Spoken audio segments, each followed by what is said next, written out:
सरकार से ये हमारी डिमांड जल्दी पूरी करें ताकि सरकार के कामों में बाधा ना आए। और मांगे हैं ये सारी जायज़ मांगे हैं, क्योंकि इनके पास एक छोटे से काम करने के लिए गली में लाइट लगाने के लिए भी सरकार कोटा नहीं है, पैसे नहीं है इनके पास। का कोई टुकड़ा टूटा हुआ हो, कोई नाली टूटी है, कोई नाला टूटा है, या कोई लाइट है, या और भी सीवर का ढक्कन टूट जाता है, बात नहीं मानते। ये सरकार की सबसे बड़ी नाकामी है कि अधिकारी इनके काबू में नहीं है। काफ़ी समय से परेशान है, हमें बने हुए लगभग 1 साल 3 महीने हो गए, अभी तक हमने मतलब कुछ भी नहीं किया वार्ड के अंदर। भाई कोई नाली है, कोई पुली टूटी हुई है, 2-2 साल से पुली टूटी हुई है, हम कुछ भी नहीं करा सकते क्योंकि हमारे पास कुछ है ही। यानी लोग आपको ये कह रहे हैं कि लोग जब एमसी बनाया था कहीं ना कहीं वो गलत बना लोगों की तो हमें सुननी पड़ती है गलती।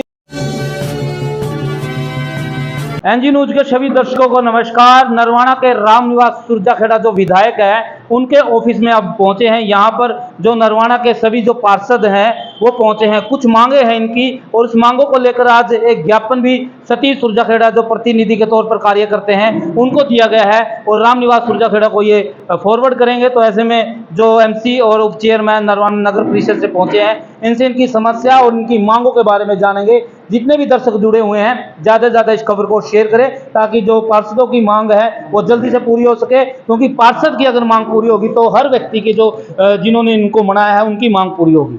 मांगों को लेकर क्या कुछ मांगे हैं? आज नरवाना के विधायक के ऑफिस में आप पहुंचे हो और क्या किस प्रकार का ज्ञापन आपने दिया है?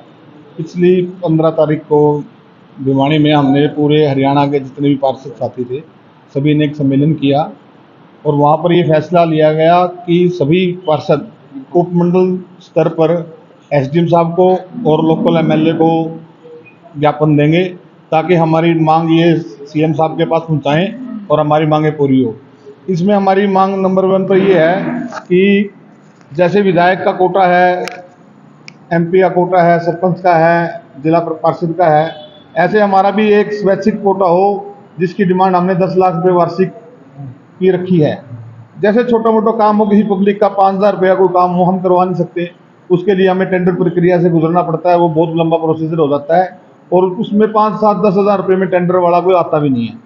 तो ये हमारी डिमांड है कि पब्लिक की छोटे छोटे कामों के लिए, जैसे कोई पोल टूट गया, कोई ट्यूब लगवानी है, कोई आवारा पशु है, छोटे छोटे काम है बिल्कुल, वो हम करवा नहीं सकते, हम लाचार बनकर खड़े रहते हैं और पब्लिक का हम काम करवाने में असमर्थ हो जाते हैं।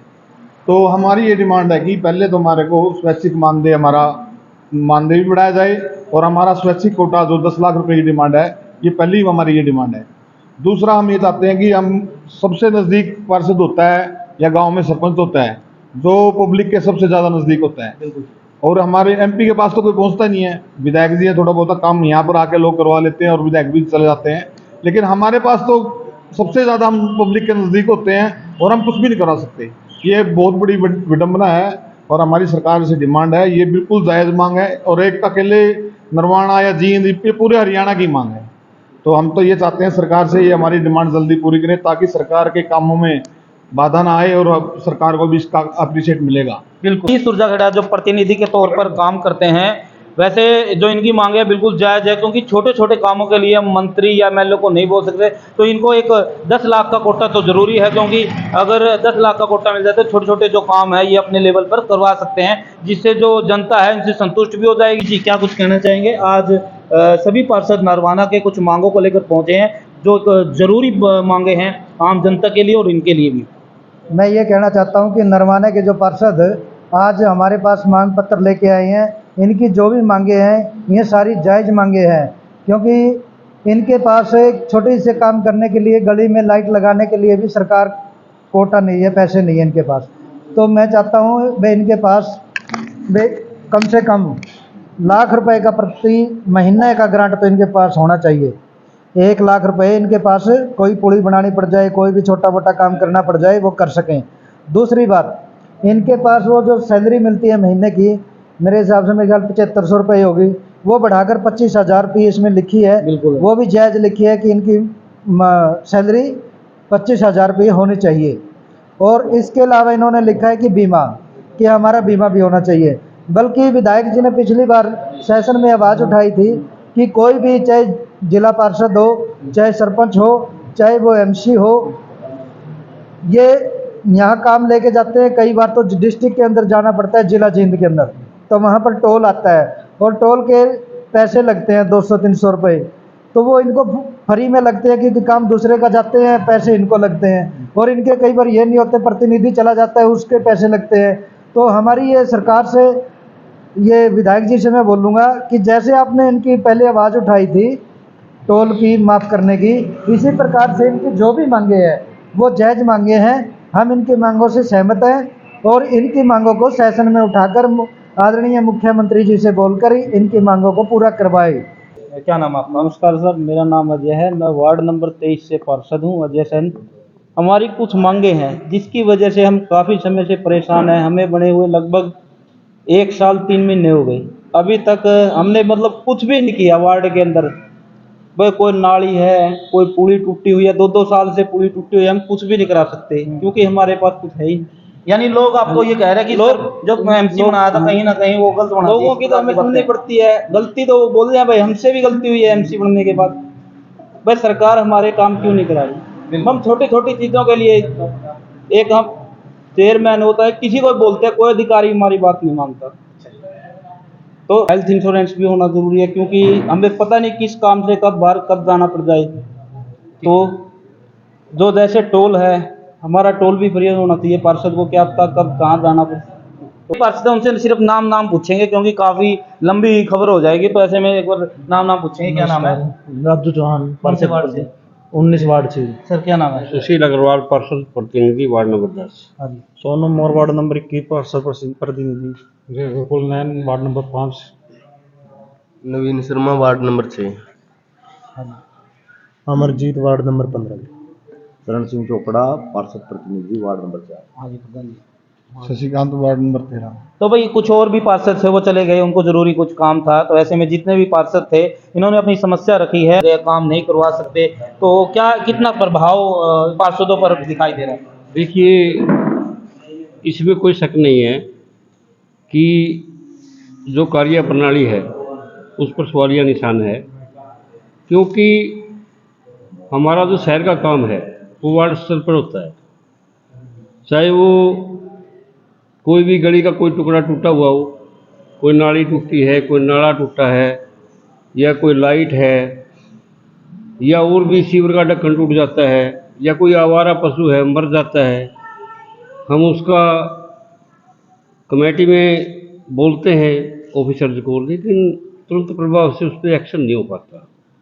तो इसके लिए ये बेहद ज़रूरी है, व्यवस्था को सुचारू रूप से चलाने के लिए जो हमारी ये स्थानीय सरकार है, इसका बजट बहुत आवश्यक है। सुंदर शहर माना जाता है, हमारे नरवाना को या पूरे हरियाणा को सुंदर बनाने के लिए ये ग्रांट पार्षदों को दी जानी चाहिए, दी जानी चाहिए, दी जानी चाहिए। जय हिंद, जय भारत। तो भाई अब विपुल नैन से हम बातचीत करेंगे, और जैसा कि आपको पता है कि देखिए पार्षद क्यों बनाया जाता है। पार्षद इसलिए बनाया जाता है क्योंकि अपने वार्ड की जो भी समस्याएं रख सके और उस समस्या का समाधान करवा जाती है। अब क्या होता है कि पार्षद के पास जाते हैं, वहां समाधान नहीं, अब जाते हैं प्रधान के पास, वहां भी समाधान नहीं, तो क्या फायदा हुआ भाई पार्षद बनाने का?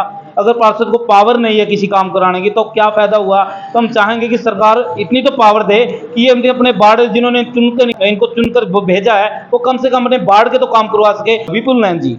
हाँ जी। सारी डिटेल आपको हमारे बड़े भाई आदरणीय सुशील अग्रवाल जी ने इस मामले में प्रोवाइड कर ही दी है।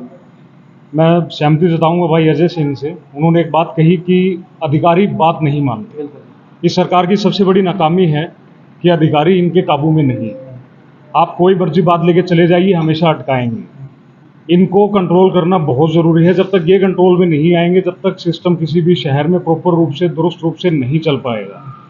राजनीति करते हैं, राजनीति क्योंकि राजनीतिक संस्था है, नगर परिषद आप कह सकते हैं, इलेक्शन हो के आते हैं तो एक पॉलिटिकल संस्था भी है, तो उसमें जो अधिकारी है उसको राजनीति में नहीं इंटरेस्ट लेना चाहिए। उसका काम है यहाँ पर काम करना, और जो भी पार्षद अपनी समस्याएं लेके आता है उसका समाधान करवाना। तो जो स्वैच्छिक ग्रांट वाली बात है वो बिल्कुल जायज़ बात है, क्योंकि एमसी अपना खुद के इलेक्शन लड़ के आते हैं। प्रधान ने अपना डायरेक्ट इलेक्शन लड़ा है, एमसी ने अपना डायरेक्ट इलेक्शन लड़ा है। अगर हर छोटी से छोटी चीज़ के लिए हमें प्रधान या कार्यकारी अधिकारी उनके भरोसे बैठा रहना पड़ेगा तो एमसी का डायरेक्ट इलेक्शन का मतलब ही नहीं बनता।